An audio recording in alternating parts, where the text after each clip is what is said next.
Today, the alleged most dangerous island in Jurassic will be invaded by saurian horned killers. Debuting more than a quarter century ago in cinemas, we welcome back Disney's Carnotaur pair.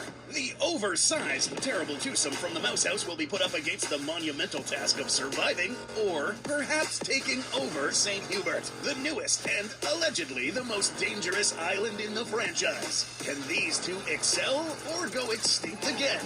Today on Goji Center, we'll study these carnotaurs in detail, studying their anatomies, behaviors, and combat prowess to determine if they have what it takes to make it out alive or perish. First off, let's establish some info about what it is we are about to unleash. Believe it or not, what you saw in the film as the main antagonists were actually going to look very different. But there's a reason they look like this, and this massive. So earlier concepts for the movie that morphed into Disney's 2000 film Dinosaur had been brewing for many years before production and had some connective tissue as far as the 1980s with Jurassic Park's Phil Tippett making the short film Prehistoric Beast. Early drafts of the movie Dinosaur had Tyrannosaurus Rex as the big scary antagonist. However, since there were already two successful Jurassic Park films featuring T-Rex and another one literally about to be released a year after, some changes had to be made to set this one apart. So, in response, Carnotaurus was brought up as a promising alternative.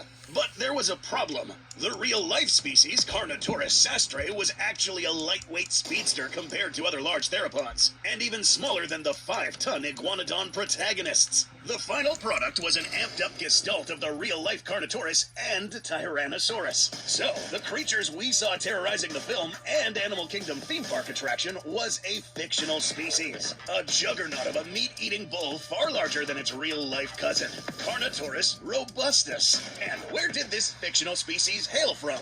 The characters in the movie reference them typically as coming from the south, and the debatably canon theme park attraction, Countdown to Extinction, tells us exactly where.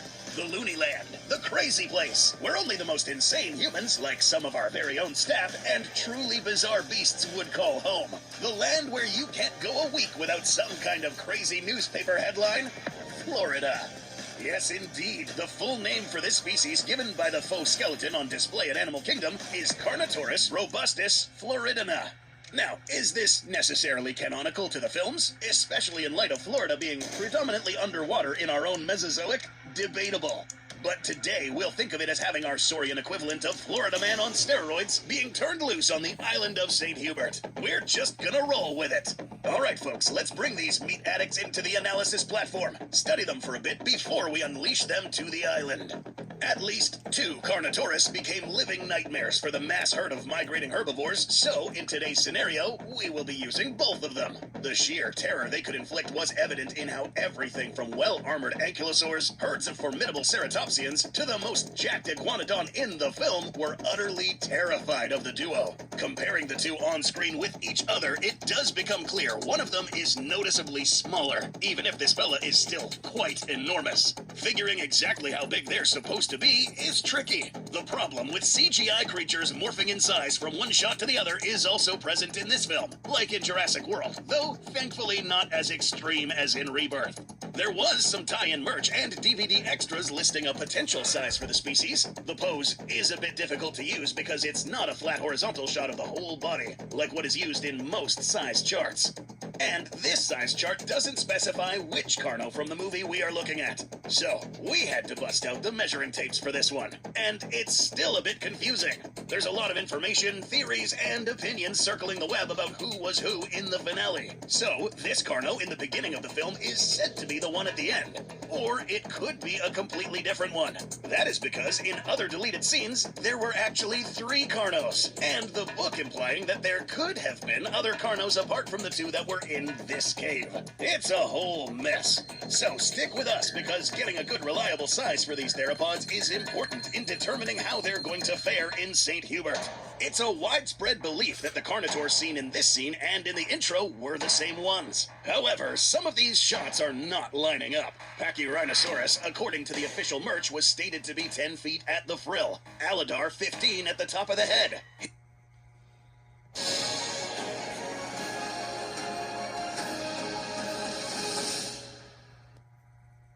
Walmart Plus Assist offers 50% off a membership if you qualify for government assistance.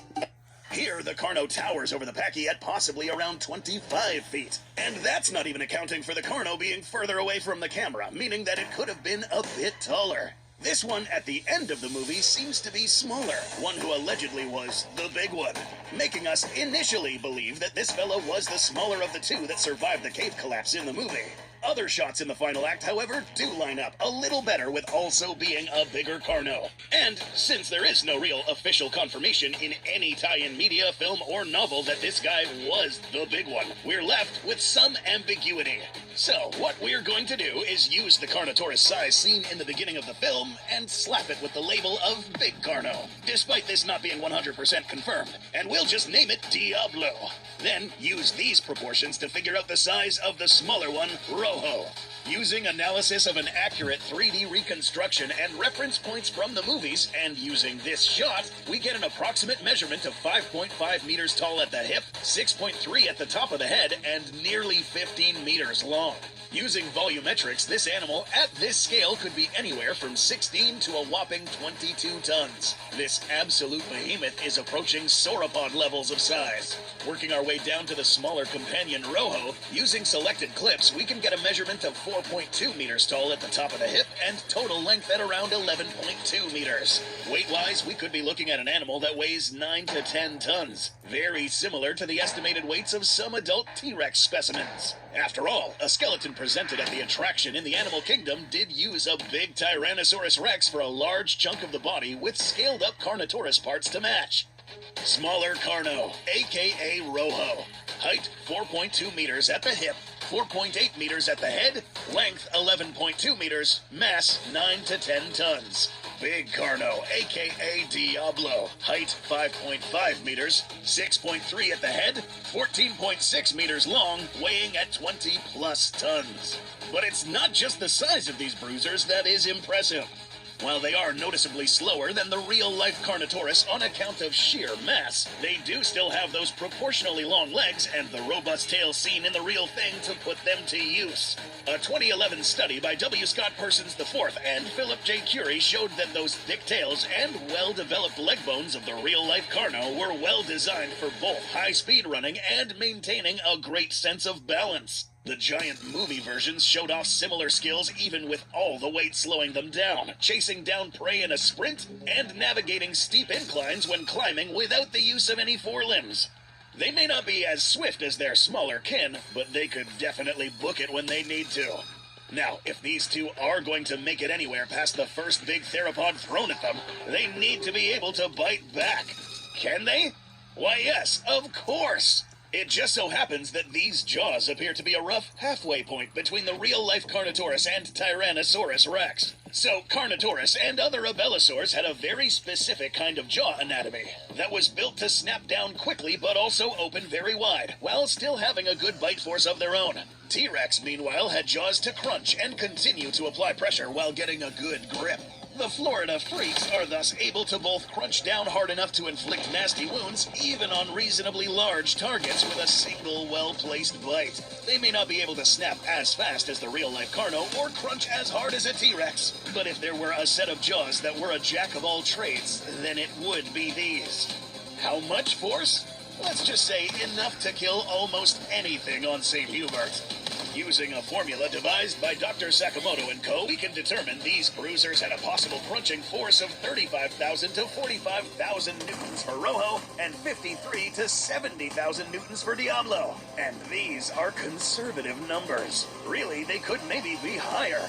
A big misconception about bites in regards to combat, especially amongst big theropods, is that whoever has the strongest bite always wins. While there is a lot of weight behind this statement, would you believe that a ridiculously overpowered bite force isn't always a good indicator of who wins a fight? Sometimes even a fraction of max bite force can kill a rival. A lot of it comes down to who can bite first and land hits on target, more so than who bites harder, as we're going to find out soon. For additional assets, and ones that might be very useful here, are the robust heads and huge horns. 2018 studies by Raphael Delcourt speculated that abelisaurs, like Carnotaurus, were well suited to withstanding hits beyond just biting. When competing against rivals of their own kind, they might have been using these noggins in flank bashing and head-to-head shoving contests. The species is also heavily armored, more so than most predators. The belly isn't as reinforced, but the thick feature scales embedded across the sides and back can help deflect bites and claws. These plates could also be underneath the skin where you can't see them, making these two a lot more armored than they might seem at first. A perk of having all these spikes means that the tail is now sharp and serrated, adding even more force and damage when it's swung like a club, with enough strength to knock a multi-ton iguanodon around with a head thrash or swipe. Now, it's understandable it took a cave-in pounding involving hundreds of tons of rock falling down to kill one, and a plummet off of a cliff from unstable ground to take out the other. These two were actually pretty tough. So we are just about ready to send these two to the shores of St. Hubert, once our newly hired Dino Wrangler and channel member gets a hold of his bearings and, Alright, there's a new job opening, folks, and here's how to enter. Coming up, the Carno duo enters St. Hubert. Right off the bat, as soon as they step foot on the shores of St. Hubert, the colossal Carnos might just find themselves up against the most dangerous carnivorous force on the island, something that might have felled almost any other newcomers migrating to the region. Spinosaurus, height 4 meters, length 12 meters, quantity 4, possibly more. The quartet of Spinos that patrol the ocean and the shores are certainly more aquatic than their prototype seen on Sorna, but they are still amphibious and capable of getting on land. Whether the Spinos are as aggressive towards other predators as their predecessor was remains to be seen. They did get along just fine with the local Mosasaurus, and they don't seem to be going out of their way to bully the T-Rex, but they still might be very territorial about the sudden arrival of two other massive predators on their beach. If a lone Carnotaurus robustus decided to stand and fight if a confrontation got physical, the journey into the island might stop short at the shore. Even with size on their side, if this was Diablo in a 4v1, that might be too much even for the Juggernaut, especially if the Spinos managed to force the battle into much deeper water, enough for the Mosa to take part and finish the deal. Now, these guys could most certainly swim, but they were dinosaurs that excelled in forests and deserts, and would be out of their element in the water.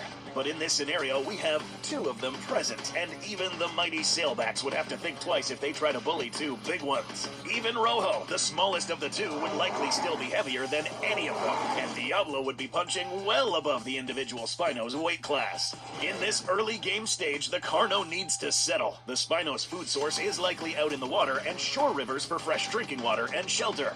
Not quite the environment that Carnotaurus thrives in. A confrontation realistically wouldn't result in the annihilation of either squad. At most, a very injured Spino and the other three retreating, and the Carnos heading inland where they would normally thrive anyways. Their needs are very unalike, so any future confrontation would likely not happen, due to them partaking in two different predatory niches. The Carnotaurs continue inland where meat is more abundant.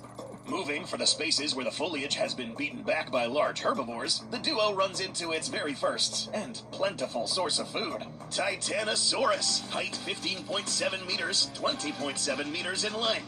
Now, if the so-called genius expert a certain pharmaceutical company hired as a guide was correct, and these stupendous sauropods are merely 11 tons, all the pair need to do is run straight at them and bowl them over like a giant Macy's Thanksgiving Day parade bull. For the McLaren Formula One team, success starts by tracking over 14,000 parts with Smartsheet. With AI-powered workflows, every piece comes together to compete for championships. Smartsheet helps drive the future of racing.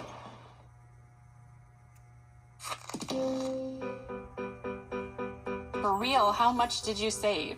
Thousands, especially because there were no fees. It was just a huge weight off of my shoulders. Refinance your student debt with SoFi. You could save thousands and pay off your debt sooner with no fees required.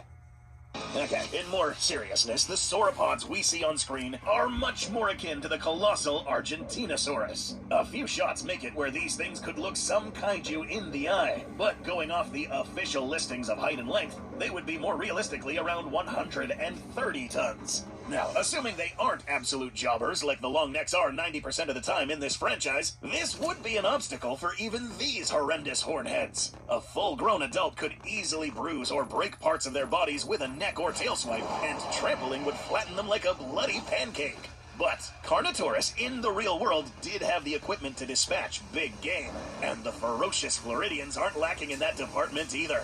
And, most importantly, the duo aren't recklessly stupid. They would be aware how dangerous an adult sauropod can be and wouldn't just blindly attack.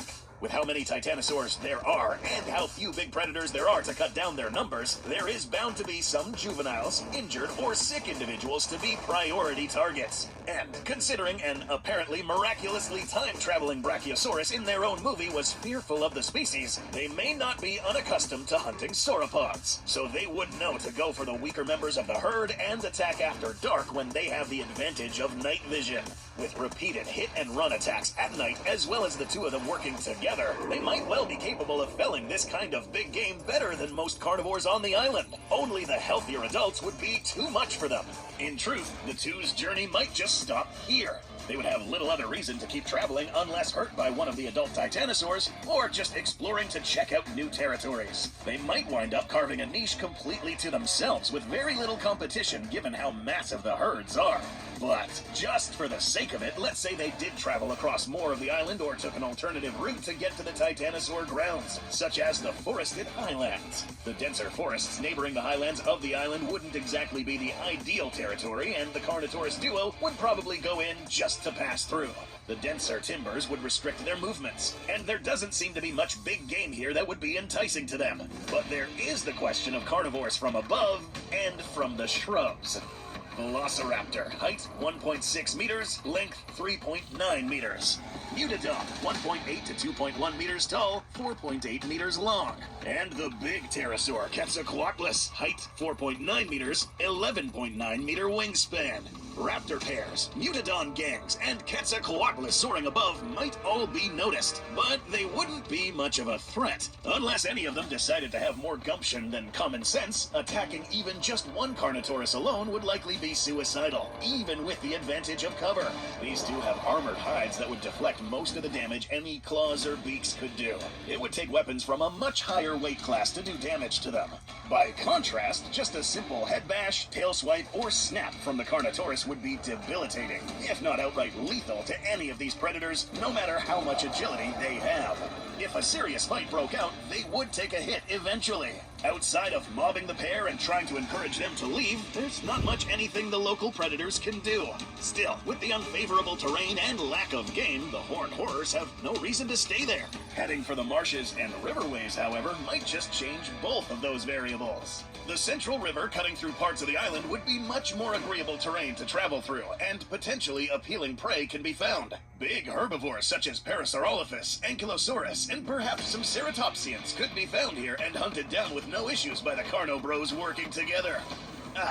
Right. So, statements have been circling around about these two being a pair of mates. So we did some digging and found that in the novelization, both carnivores are referred to with male pronouns. Whether they were siblings or just hunting buddies, that's still unconfirmed. And if there was any doubt that the first Carno seen in the film wasn't male, the CGI production team referred to it also with male pronouns. Back to what we were saying, since these two are working as a team equipped with the best weapons available, even the best armored herbivores might find themselves outclassed by an exceptionally large pair of quick and nimble megatheropods. But not all meat is retrieved by killing another dinosaur. Sometimes all it takes is running into a carcass where all the hard work has already been done for you. In this scenario, Rojo picks up the scent of a carcass along the river. As he approaches, his booming footsteps catch the attention of their first real challenge.